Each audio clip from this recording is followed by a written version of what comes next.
nama saya Dita Kurniasi, saya dari Prodi Pendidikan Guru Sekolah Dasar semester 5.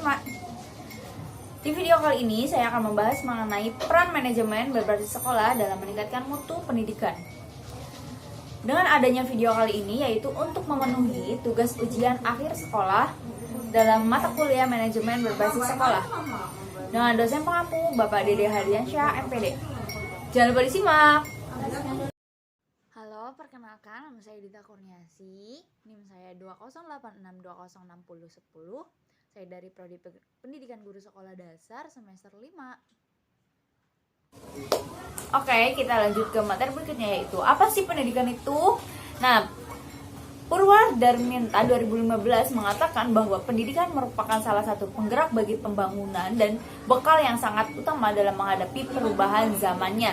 Pendidikan atau pengajaran prosesnya diwujudkan dalam proses belajar mengajar. Proses belajar mengajar sendiri pada hakikatnya adalah proses komunikasi. Proses komunikasi yaitu adalah proses penyampaian sebuah pesan yang disampaikan oleh guru kepada penerima pesan atau siswa peserta didik. Pesan yang akan dikomunikasikan berisi dalam ajaran atau materi pembelajaran yang ada di dalam kurikulum. Sumber pesannya bisa dari guru, pendidik, dan penerima pesannya adalah siswa. Jadi, apa sih pendidikan itu? Jadi, pendidikan yaitu adalah sebuah pengajaran, pengetahuan, keterampilan, serta kebiasaan dari sekelompok orang yang diturunkan dari satu generasi ke generasi berikutnya. Nah, pendidikan juga bisa melalui proses pelatihan, pengajaran, ataupun penelitian. Pendidikan sering terjadi di bawah pimpinan orang lain. Nah, seberapa pentingkah sebuah pendidikan? Pendidikan sangatlah penting bagi kita sebagai manusia untuk selalu mengembangkan potensi yang ada di dalam diri kita untuk selalu terus berkembang yang mengikuti perubahan zaman. Nah, pendidikan sebagai modal utama kita untuk menjadi jembatan emas untuk selalu mengubah mindset kita, pola pikir kita. Pendidikan juga menyadarkan kita untuk selalu mengejar mimpi untuk kedepannya. Kita lanjut ke materi berikutnya yaitu apa sih MBS itu? Nah, di sini ada pengertian dari Meyer and Stonehill 1993 mendefinisikan bahwa manajemen berbasis sekolah merupakan strategi untuk memperbaiki suatu pendidikan dengan mentransfer otoritas pengambilan keputusan secara signifikan dari pemerintah pusat, pemerintah daerah kepada sekolah-sekolah secara individual. Nah, manajemen berbasis sekolah sendiri memiliki 3 kata, yakni manajemen, berbasis, dan sekolah. Yang pertama yaitu manajemen. Manajemen sendiri dapat kita artikan sebagai pengelolaan, perencanaan, terus pengaturan, pengendalian, kontrol. Nah, manajemen sendiri yaitu sebuah cara agar tujuan dapat dicapai secara teratur dan terarah. Yang kedua ada berbasis. Nah, kata berbasis sendiri dapat kita artikan yaitu berdasarkan kepada. Nah, sekolah sendiri yaitu lembaga, bangunan, kegiatan, interaksi. Nah, sekolah dapat diartikan sebagai merupakan suatu lembaga yang di dalamnya berisikan pendidik dan peserta didik yang melakukan interaksi. Nah, interaksi tersebut yaitu adalah kegiatan proses pembelajaran yang ada di dalamnya. Yang berikutnya yaitu ada faktor yang menyebabkan rendahnya mutu pendidikan. Di sini ada pendapat menurut Hasbullah 2005, yakni ada 2 faktor yang menyebabkan rendahnya mutu pendidikan di Indonesia. Yang pertama ada dari faktor internal dan kedua faktor eksternal. Nah, faktor internal sendiri yaitu faktor yang berada di dalam diri kita. Yang pertama yaitu ada motivasi, yang kedua ada konsep diri, yang ketiga ada minat, yang keempat ada kemandirian belajar. Nah, yang pertama yaitu ada motivasi. Di sini motivasi ini dari peserta didiknya ini kurang motivasi dalam segi proses belajar mengajar.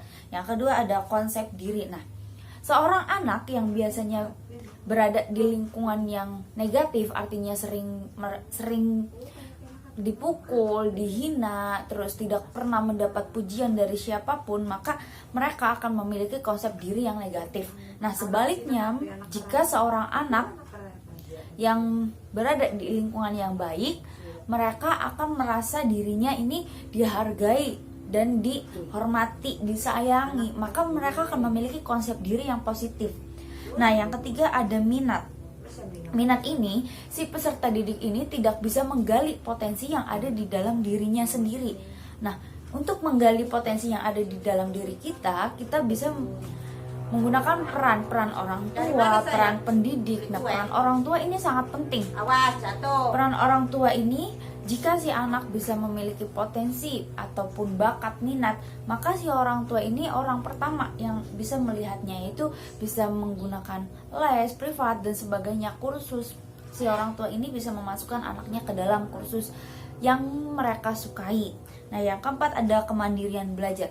Selain di sekolah, seharusnya si peserta didik ini harus bisa menggali ilmu pengetahuan di luar sekolah. Artinya dimanapun kita berada, kita harus bisa belajar. Nah, tujuannya apa? Yaitu untuk menambah wawasan kita, ilmu pengetahuan kita sebagai peserta didik, sebagai anak zaman yang di era sekarang harus bisa memiliki wawasan yang luas, ilmu pengetahuan yang luas. Ya, artinya belajar di mana saja, bukan hanya di sekolah saja. Oke, kita lanjut ke faktor yang kedua, yaitu faktor eksternal. Nah, faktor eksternal di sini ada 3. Yang pertama yaitu dari sarana prasarananya, yang kedua ada dari kualitas gurunya, yang ketiga ada dari orang tuanya. Nah, yang pertama sarana dan prasarana. Nah, mungkin rendahnya mutu pendidikan ini disebabkan karena adanya kurangnya sarana dan prasarana.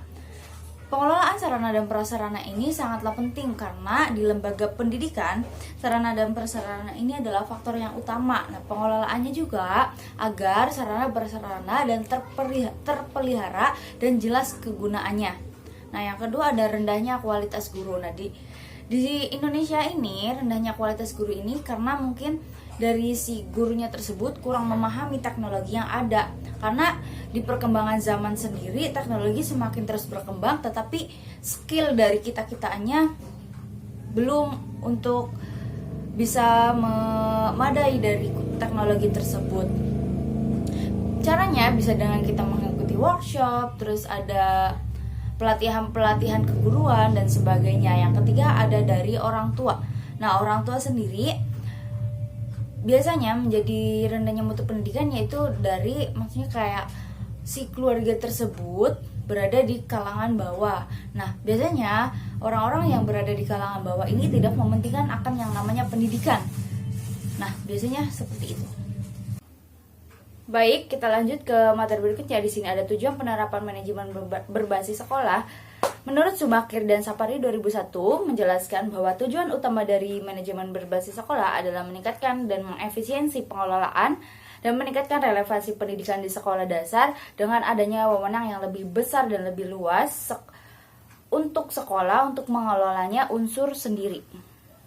Jadi, adanya manajemen berbasis sekolah di sini yaitu untuk mengelola dan mengefisiensi dari kegiatan yang ada di sekolah itu sendiri, dikelola dengan baik oleh sekolah itu sendiri. Oke, kita lanjut ke materi berikutnya, yaitu ada tahap pelaksanaan MBS. Yang pertama ada tahap sosialisasi, yang kedua ada mengidentifikasi fungsi yang akan diperlukan untuk mencapai sasaran, yang ketiga ada menentukan visi, misi, tujuan, dan sasaran dari sekolah tersebut, yang keempat ada melakukan analisis SWOT, yang keempat ada alternatif langkah pemecahan masalah, yang kelima ada menyusun rencana dan program, yang keenam ada melakukan monitoring evaluasi dari manajemen berbasis sekolah.